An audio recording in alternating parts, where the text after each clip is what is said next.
right, thank you Haley for recording, and thank you guys for listening to my speech. Please hold all questions until the end. In an April 2024 article titled "Vinyl is Still Far from Its Glory Days," a data journalist stated that 43.2 million vinyl records were sold in the US last year, up from less than a million in 2006. I too have bought vinyl records in the past year. I have a lengthy collection. Because of that, I've been studying the highs and lows of their history. I remember my grandfather having a record player and playing Southern gospel and old country music. After taking a survey, many remember a family member having a record player or having one of their own. With vinyl records making a comeback, it is important to know their history, dating back to the late 1800s. The first step to having the records we have today dates back to 1857 with a French inventor. He invented the phonautograph. This was cone-shaped and had a speaking horn. A phonautograph was used to record sound. In 1887, another inventor took the phonautograph and created flat disc. Flat discs are very similar to the records we have today. This is a modern-day record. Like this record, flat discs were round and had grooves. However, flat discs could only play one or two songs. After perfecting the technology, flat discs began to sell in 1901.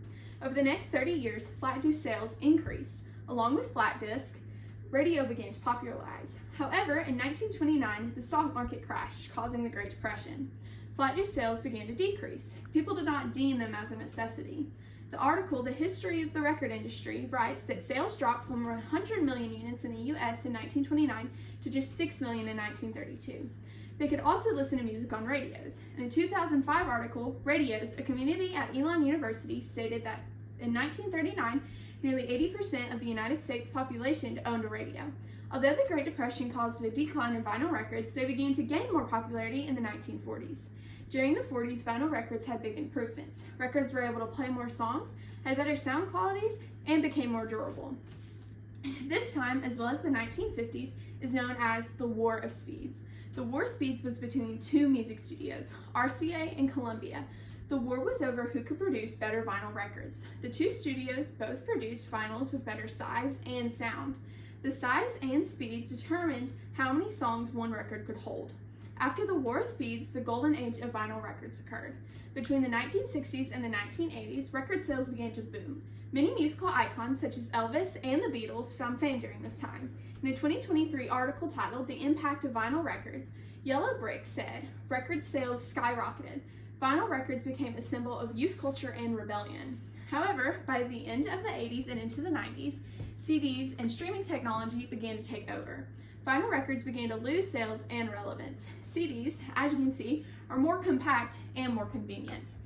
In a 2018 journal article titled "Engineering the Vinyl Revival," Who's writes, though the number of vinyl releases declined dramatically in the 1990s, and independent record labels and many devotees refused to abandon the format. In the early 2000s, vinyl records seemed to be a thing of the past. According to a 2024 article, The Resurrection of Vinyl, Jordan stated that in 2004, vinyl records were a mere 0.2% of total sales revenue. However, in 2007, record sales began to increase. People bought them for nostalgia and collectability. The sales of records continue to increase in today's world. The demand for records keeps growing. During the 2020 pandemic, there was a 55% increase in total sales revenue. This is for several reasons. People are burned out on digital music and find records aesthetically pleasing. Many began to display their record collections on social media, causing others to buy more records. In a 2016 book titled "Vinyl Records in the Digital Age," Winter writes, "These communication practices contribute to the formation of group norms. People want to follow the trends that are set on social media." In conclusion, vinyl records are growing in popularity, so it's important to know their history. Next time you walk into a record shop searching for the newest album, take a second to appreciate the history behind it all. Yay. Any questions? Okay. Yay!